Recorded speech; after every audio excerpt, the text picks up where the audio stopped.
तैयारी है टीम मोदी में बदलाव की। नमस्कार, आपके साथ हूं मैं राजीव शर्मा।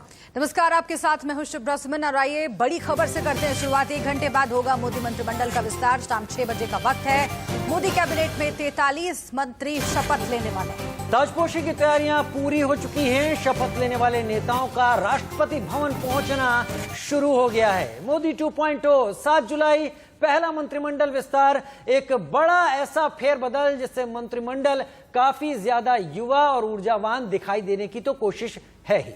जी हाँ, तो ये तस्वीरें हम लगातार आप तक पहुंचा रहे हैं क्योंकि राष्ट्रपति भवन तमाम उन शहरों का पहुंचना शुरू हो गया है जो ये मंत्रिमंडल विस्तार का हिस्सा हो सकते हैं। 43 मंत्री शपथ लेने वाले हैं। उनमें से कुछ के नाम तय हैं जो कि हम लगातार आपको बता रहे हैं।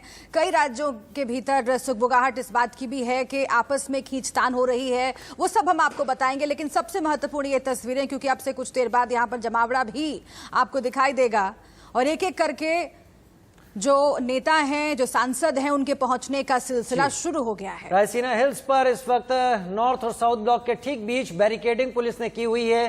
केवल वही लोग आगे जा सकते हैं जिनके पास आवश्यक मंजूरी होगी और यही वो रास्ता है जहां से तमाम लोग राष्ट्रपति भवन की तरफ आगे बढ़ेंगे।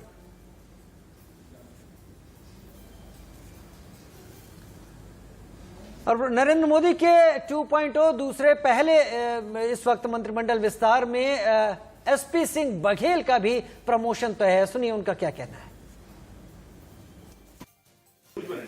तो मोदी टीम के नए मंत्री बघेल साहब हमारे साथ में मौजूद हैं। बघेल साहब, बहुत बहुत शुभकामनाएं आपको मोदी सरकार में मंत्री बनने के लिए। क्या क्या चुनौतियां होंगी सर इस बार? चुनौतियां तो नहीं, लेकिन हर काम को चुनौती के रूप में स्वीकार करना चाहिए, तब आदमी अपना पूरा लगाता है उसमें। प्रधानमंत्री जी जो भी जिम्मेदारी देंगे, मन से वचन से कर्म से यथाशक्ति जितना भी हो सकता है उसको पूरा करने का प्रयास करेंगे।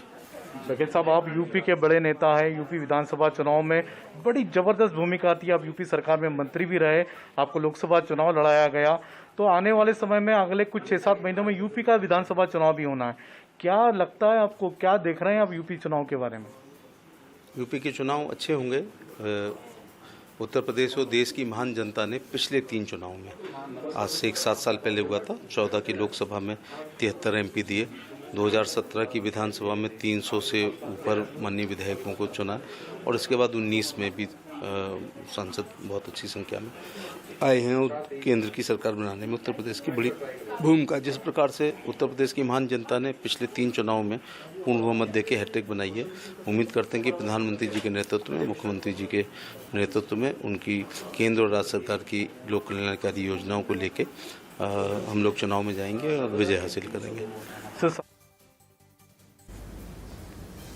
इधर झारखंड के कोडरमा से सांसद अन्नपूर्णा देवी को मोदी मंत्रिमंडल की नई टीम में शामिल किया गया है। अन्नपूर्णा देवी से तफसील से बातचीत की है हमारे संवाददाता राहुल गौतम ने। अन्नपूर्णा देवी जी कोडरमा से एमपी हैं झारखंड से। मैम, तकरीबन 5 से 6 महिलाएं मोदी सरकार का हिस्सा बनने जा रही हैं। कितना बड़ा मैसेज है ये? देखिए, बहुत पहले तो हम हमारे संगठन के राष्ट्रीय अध्यक्ष जी को, संगठन महामंत्री जी को, आदरणीय प्रधानमंत्री जी को हम आभार व्यक्त करते हैं, धन्यवाद देते हैं कि बहुत कम समय में बहुत बड़ा विश्वास पार्टी की ओर से हम पर किया है। तो निश्चित रूप से पार्टी के विश्वास पे खरा उतरने का प्रयास करेंगे।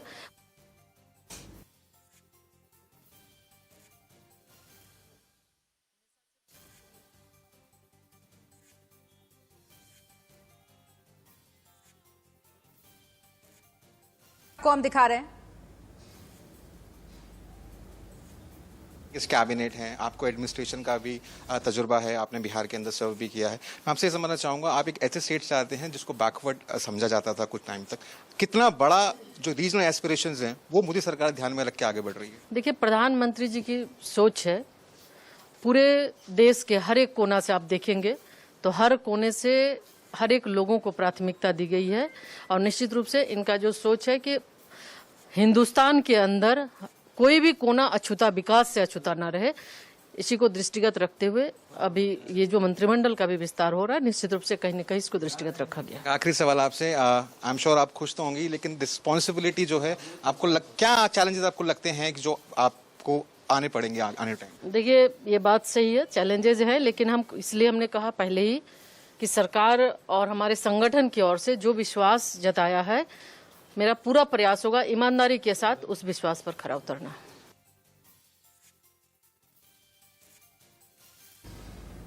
अरे प्रधानमंत्री नरेंद्र मोदी, ये तस्वीरें सुबह की हैं जब प्रधानमंत्री नरेंद्र मोदी तमाम उन लोगों से जो इस कैबिनेट का हिस्सा होने जा रहे हैं उनके साथ संवाद स्थापित कर रहे हैं, इंटरेक्ट कर रहे हैं। एक्सक्लूसिव तस्वीरें इंडिया न्यूज पर।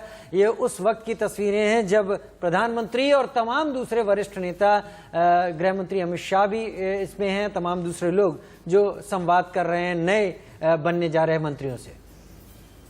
बिल्कुल, प्रधानमंत्री नरेंद्र मोदी पहले भी कई संदेश दे चुके हैं। जब शपथ ग्रहण हुआ था 2019 में, आप याद कीजिए, तब भी एक संबोधन उन्होंने दिया था और कई नसीहतें भी तमाम मंत्रियों को, सांसदों को दी थी और खासतौर से कहा था कि छपास और दिखास से दूर रहिए। इस बार भी ये जानकारी मिल रही है अंदर खाने की इस मीटिंग में कुछ नसीहतें दी गई हैं।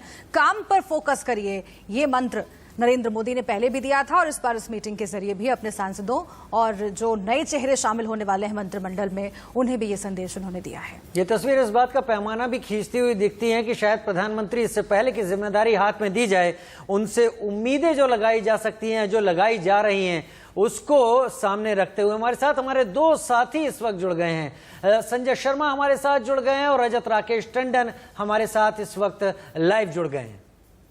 संजय, सबसे पहले आपके पास मैं आती हूं क्योंकि आपने नजर कल से ही बनाकर रखी हुई है, उन नामों पर नजर है जिन्हें मंत्रिमंडल में जगह मिल सकती है और धीरे धीरे करके आज एक बात और स्पष्ट हो गई कि जगह बनाई जा रही है कई नए चेहरों के लिए। लेकिन खासतौर से स्वास्थ्य विभाग और शिक्षा विभाग में जो बड़ा फेरबदल देखने को मिल रहा है, निशंक साहब ने इस्तीफा दिया, डॉक्टर हर्षवर्धन ने इस्तीफा दिया, क्या अब सब कुछ तय है करीब करीब? क्या वहां पर सांसदों का आना शुरू हो गया है और इन बड़े बदलावों के पीछे क्या सुगबुगाहट दिखाई दे रही है, क्या बताई जा रही है? देखिए, मोदी मंत्रिमंडल का ये बड़ा विस्तार है, बड़ा फेरबदल है, आप इसको कह सकते हैं कि नरेंद्र मोदी ने ये जो तैयारी की, कैबिनेट रिशफल की, ये 2024 के लोकसभा चुनाव को ध्यान में रखकर की है और आने वाले 2 से 3 सालों में जितने राज्यों के विधानसभा चुनाव होने हैं, उन सभी राज्यों के विधानसभा चुनाव को भी ध्यान में रखा है। आप देख सकते हैं महाराष्ट्र के विधानसभा चुनाव हालांकि 2024 में होना है, लेकिन महाराष्ट्र पर सबसे ज्यादा ध्यान रखा उन्होंने। चार मंत्री नए बनाए उन्होंने महाराष्ट्र के। नारायण राणे की बात करें हम, भारती पवार की बात करें हम तो इस तरीके कपिल पाटिल की बात करें, लगभग 4 मंत्री महाराष्ट्र से नए आ रहे हैं। उत्तर प्रदेश की बात करें, उत्तर प्रदेश में हाल ही में 7 महीने के बाद विधानसभा चुनाव होना है, जहां से कि नरेंद्र मोदी 7 मंत्री बनाने जा रहे हैं। जी हाँ, यूपी से 7 मंत्री, सबसे ज्यादा रिप्रेजेंटेशन उत्तर प्रदेश को दिया गया है इस मंत्रिमंडल में। तो सारा की सारा जो फोकस है आने वाले राज्यों, आने वाले विधानसभा चुनाव जिन जिन राज्यों में होना है उन पर फोकस किया है। साथ ही साथ 2024 के लोकसभा चुनाव पर भी निगाह रखी है। प्रधानमंत्री नरेंद्र मोदी ने कई अच्छे मंत्री जिन्होंने अच्छा काम किया, अच्छा परफॉर्मेंस दिया है। रजत, एक इसी से जुड़ा हुआ सवाल रजत मैं आपसे जानना चाहती हूँ, क्योंकि इसके पीछे की मंशा और मकसद ढूंढने की कोशिश की जाती है। आप कांग्रेस कवर करते रहे हैं लंबे वक्त से और कांग्रेस ने कई तरह के सवाल, विपक्ष ने कई तरह के सवाल उठाए कोरोना काल में, और उन कई सवालों में सबसे महत्वपूर्ण सवाल स्वास्थ्य विभाग और शिक्षा विभाग से जुड़े हुए रहे। जो काम काज का रिप्रेजेंटेशन दिया गया और जो मूल्यांकन हुआ, क्या उसके आधार पर यह तय किया गया है कि आज हम देख रहे हैं कि 2 बड़े विभागों में बड़े बदलाव होने जा रहे हैं? और अंदर खाने से क्या खबर, क्योंकि उत्तर प्रदेश के चुनाव के मद्देनजर ओबीसी का बड़ा रिप्रेजेंटेशन होने जा रहा है। देखिए, उत्तर प्रदेश से 7 मंत्रियों का कोटा है, जबकि प्रधानमंत्री मोदी और राजनाथ सिंह दोनों आते हैं उत्तर प्रदेश से। और 7 में भी जो कास्ट इक्वेशन आप देखेंगे, वो बैकवर्ड को आप कह सकते हैं बैलेंस करने की कोशिश की गई है। जो फीडबैक बीएल संतोष और राधा मोहन सिंह गए थे उत्तर प्रदेश, बार बार मीटिंग हुई थी, वो फीडबैक यही था कि शायद कहीं बैकवर्ड वोट फिसल न जाए। हाँ। उसको साधने की कोशिश मोदी ने करी है, पहली बात। दूसरी बात, डॉक्टर हर्षवर्धन, क्या माना जाए कि कोविड काल में जो डॉक्टर हर्षवर्धन ने काम किया था वो फेलियर है? क्योंकि डॉक्टर हर्षवर्धन और उनके एमओएस अश्विनी चौबे दोनों को हटाया गया है। तो आज सबसे बड़ा सवाल यह है कि क्या प्रधानमंत्री डॉक्टर हर्षवर्धन से नाराज है? और अगर नाराज है, हटाए गए हैं, तो अगला देश का हेल्थ मिनिस्टर कौन होगा? आज जो नाम सामने आए हैं उसमें जो बड़े नाम है, उसमें अनुराग ठाकुर का प्रमोशन है, ज्योतिरादित्य सिंधिया है, भूपेंद्र यादव है। क्या नॉन डॉक्टर को दिया जाएगा? क्योंकि कोविड के समय में इस बात की चर्चा तेज हो गई थी कि कोविड काल में एक डॉक्टर ही स्वास्थ्य मंत्रालय चला रहा था। तो क्या माना जाए कि अब नॉन एमबीबीएस, नॉन डॉक्टर अब एक स्वास्थ्य मंत्रालय चलाया जाएगा? ये बड़े सवाल हैं और सबकी निगाहें इसी पर है कि देश का अगला स्वास्थ्य और शिक्षा मंत्री कौन होगा। और रजत, करीब करीब जो आप बात कह रहे हैं, शिक्षा मंत्रालय में भी यही हुआ है, जो वहां पर कैबिनेट मंत्री रमेश पोखरियाल निशंक और उनके एमओएस दोनों को ही हटा दिया गया। तो क्या पिछले दिनों से जो हम अलग अलग मुद्दों पर शिक्षा के मामले में जो विरोध, जो तमाम बातें उठती देख रहे थे, तो आमूलचूल परिवर्तन शिक्षा और स्वास्थ्य मंत्रालय में इसी की वजह है, या फिर जो आगे आने वाला उत्तर प्रदेश का चुनाव है, कहते हैं जिसने उत्तर प्रदेश जीता उसने देश जीत लिया, तो उस समीकरण को साधने के लिए इन लोगों को हटाया नहीं गया है, एक तरीके से दूसरी जगह भेजा गया है? नहीं, देखिए, आप गुजरात से रिप्रेजेंटेशन है, पुरुषोत्तम रूपाला को बढ़ाया जा रहा है, कैबिनेट बनाया जा रहा है, मंडाविया को बढ़ाया जा रहा है, तो ये कहना कि सिर्फ यूपी नहीं, यूपी, मध्य प्रदेश, गुजरात, महाराष्ट्र, सब तरह से है। 43 मंत्री टोटल है और प्रमोशंस हैं लगभग 7 मंत्रियों के। बड़ी चीज ये है राजीव कि सीबीएसई एग्जाम होगा कि नहीं होगा, इस पर निशंक बहुत साफ नहीं थे। बाद में प्राइम मिनिस्टर ने स्टैंड लिया, कहा कि नहीं, हम एग्जाम नहीं लेंगे, वरना पहले हवा यही थी कि एग्जाम जुलाई में कराए जाएंगे। प्राइम मिनिस्टर ने बैठक करी, प्राइम मिनिस्टर ने कहा, और उस बैठक में जो बड़ी बैठक थी उसमें रमेश पोखरियाल निशंक शामिल नहीं थे, उनकी तबीयत खराब थी, वो एम्स में थे। तो ये बिल्कुल क्लियरिटी थी कि जो कोरोना काल में सीबीएसई और शिक्षा के मापदंड होने चाहिए थे वो नहीं रहे, इसलिए शायद रिमूव किया गया जी। अब देखना यह है, क्योंकि बड़ा मंत्रालय, पहले एचआरडी था, अब शिक्षा मंत्रालय हो गया है, अब देखना दिलचस्प होगा, क्योंकि शिक्षा मंत्रालय एक बड़ा मंत्रालय, व्यापक एक तो ये परफॉर्मेंस की बात तो चली रही है, अब यहाँ ठीक है, ये परफॉर्मेंस की बात तो चली रही है, लेकिन संजय, आपसे मैं ये भी जानना चाहूंगी कि प्रधानमंत्री नरेंद्र मोदी ने पिछली बार भी अपने नेताओं को, अपने मंत्रियों को, सांसदों को ये संदेश दिया था कि छपास और दिखास से दूर रहिए, यानी कि लाइमलाइट का जो मोह है बहुत ज्यादा मत रखिए। लेकिन कई ऐसे मंत्री देखे गए जो कि इस पूरे कोरोना काल में ऐसे बयान देते हुए नजर आए जिस पर विवाद भी हुए। क्या ये भी एक पैमाना रहा है जो आज हम नामों की कटौती देख रहे हैं मंत्रिमंडल से? देखिए, जिन मंत्रियों को हटाया, करीब 12 मंत्रियों को, जिसको लगभग 1 दर्जन मंत्रियों को हटाया प्रधानमंत्री नरेंद्र मोदी ने, उनको हटाने की वजह रही है 3 से 4 रिव्यू मीटिंग हुई थी प्रधानमंत्री निवास से, खुद प्रधानमंत्री नरेंद्र मोदी ने की थी, जिसमें अमित शाह शामिल थे, जेपी नड्डा शामिल थे, बीएल संतोष शामिल थे। हर राज्यवार चर्चा की थी, राज्यों की जरूरत के हिसाब से उन्होंने रिप्रेजेंटेशन दिया मंत्रिमंडल में। साथ ही साथ परफॉर्मेंस किस मंत्री का कैसा है उस विभाग के हिसाब से उन्होंने सभी का रिव्यू किया था। उसी रिव्यू के आधार पर 10 से 12 मंत्रियों को हटाया। आपने एक और चीज देखी होगी, गौर की होगी कि जिन मंत्रियों को हटाया वो काफी सीनियर मंत्री थे, उम्र दराज मंत्री थे, चाहे हम थावरचंद गहलोत की बात करें, रतनलाल कटारिया की बात करें, संतोष गंगवार की बात करें, हर्षवर्धन का हेल्थ में जबरदस्त फेल्योर आया है, कोविड के लगातार 2 सालों में उनका फेल्योर रहा है। हम अगर बात करें इंफ्रास्ट्रक्चर की, हेल्थ के इंफ्रास्ट्रक्चर पूरी तरीके से नाकाम रहे उसको बढ़ाने में देश में, साथ ही साथ रेमडेसिविर ब्लैक में भी किए, कई सारी चीजें ऐसी हुई, ऑक्सीजन ब्लैक में भी किए, देश में कई जगह पर मारामारी रही है, वैक्सीन को लेकर के भी ऐसी नाराजगी रही कि लगातार सब लोग प्रधानमंत्री नरेंद्र मोदी पर अटैक करते हैं। अभी तक दिल्ली सरकार प्रधानमंत्री नरेंद्र मोदी पर सीधे अटैक करती है, वैक्सीन को लेकर के राहुल गांधी अटैक करते हैं। तो ये सारी की सारी जिम्मेदारी, जवाबदारी जो हेल्थ मिनिस्ट्री की थी वो हेल्थ मिनिस्ट्री ने पूरी नहीं की। हर्षवर्धन पूरी तरीके से उसके लिए जिम्मेदार है, लिया तो उनको हटाया गया। निशंक के हटाने के अपने अलग कारण है। शिक्षा नीति को लेकर के जो इतनी बड़ी बहस छिड़ी थी प्रधानमंत्री नरेंद्र मोदी ने, उस शिक्षा नीति का कहीं कोई ढांचा ही नहीं बचाया। जिस तरीके से निशंक, ठीक है, लौटते आपके पास और आगे समझने की कोशिश करेंगे कि जमीनी हालात और क्या बयां कर रहे हैं, क्योंकि बिहार के बारे में भी बहुत सारी खबरें आ रही हैं और वहां से भी चिराग पासवान नाराज हो गए हैं, हाईकोर्ट का रुख कर लिया है, ये भी जानकारी मिल रही है। पशुपति पारस के बारे में और अंदर खाने क्या जानकारी है ये भी समझने की कोशिश करेंगे। लेकिन इस बीच राजीव, 2 खास मेहमान जुड़ गए हमारे साथ। जी हाँ, वीरेंद्र बब्बर हमारे साथ जुड़ गए हैं बीजेपी से, और हमारे साथ ईशान त्यागी कांग्रेस से इस वक्त जुड़ गए हैं। वीरेंद्र बब्बर साहब, पहला सवाल हम आपसे ही ले लेते हैं। वैसे भी अब ज्यादा वक्त नहीं बचा है, तकरीबन 50 मिनट के करीब का वक्त है, और जो तमाम चीजें अब तक हम डिस्कस कर रहे हैं, चर्चा कर रहे हैं, इस उम्मीद में कि प्रधानमंत्री नरेंद्र मोदी हमेशा उनका एक मैसेजिंग स्टाइल है, दरअसल वो जो कर रहे होते हैं उससे कहीं आगे का कोई मैसेज दे रहे होते हैं। लेकिन इससे पहले कि ये मैसेज आगे जाता, बिहार से इस वक्त तस्वीरें तस्वीरें आ रही हैं, माफी चाहूंगा वीरेंद्र बब्बर साहब, तस्वीरें आ रही हैं प्रधानमंत्री नरेंद्र मोदी इस वक्त तमाम अपने उन मंत्रियों के साथ दिख रहे हैं जो कि इस कैबिनेट विस्तार का अंग हो सकते हैं।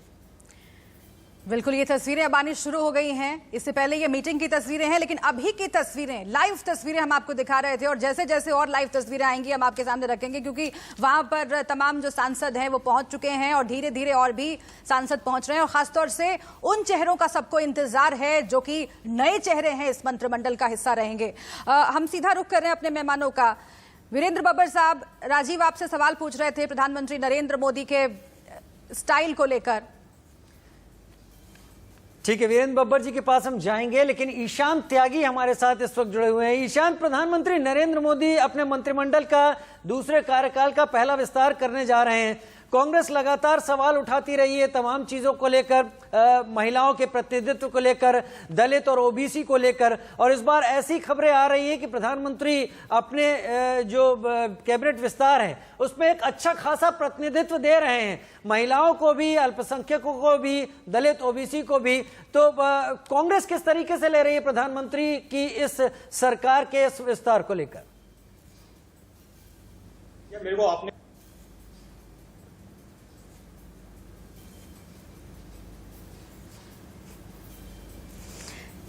अच्छा, मेहमानों से हम बात करेंगे, लेकिन इस बीच ये तस्वीरें भी देखते रहे राजीव, क्योंकि बहुत महत्वपूर्ण है। ज्योतिरादित्य सिंधिया, अगर कोरोना काल ना आता तो ये कहा जा रहा है कि पहले ही उन्हें इनाम मिल गया होता, लेकिन अब देखिए देर से ही सही मंत्रिमंडल का हिस्सा इस बार बनाए जा रहे हैं। पहले मंत्रिमंडल विस्तार में जिन चेहरों को जगह मिल रही है उनमें से कुछ चेहरे आप देख रहे हैं, और सबसे चर्चा में रहने वाले चेहरों में ज्योतिरादित्य सिंधिया का नाम शामिल है, क्योंकि कांग्रेस छोड़कर जब बीजेपी में आए थे उसी वक्त से ये कयास लगाने शुरू हो गए थे कि एक बड़ी जिम्मेदारी ज्योतिरादित्य सिंधिया को दी जा सकती है, और महाकाल का दर्शन भी उन्होंने राजीव किया था और तभी ये स्पष्ट हो गया था कि उनकी सीट तो पक्की है। उनकी सीट पक्की है और इसमें कोई शक भी नहीं था। लगातार उम्मीदें थी जिस बड़े फ्रैक्शन को लेकर वो बीजेपी के। वीरेंद्र बब्बर हमारे साथ बीजेपी की ओर से जुड़ रहे हैं। वीरेंद्र बब्बर साहब, प्रधानमंत्री मोदी के स्टाइल के बारे में बात की जा रही थी, लेकिन अभी हम अपने संवाददाताओं से बात कर रहे थे और ये भी अंदर खाने से खबरें हैं कि ये बड़े बदलाव जो शिक्षा विभाग में और स्वास्थ्य विभाग में करने पड़ रहे हैं उसकी वजह यह है कि परफॉर्मेंस ठीक नहीं था, नाराजगी बहुत ज्यादा थी। उसी नाराजगी की वजह से क्या डॉक्टर हर्षवर्धन और निशंक साहब को इस्तीफा देना पड़ा?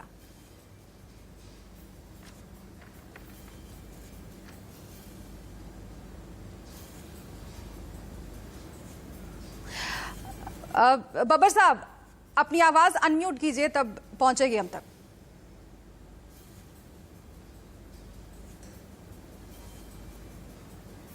जी, अनम्यूट कीजिए सर अपने आप को।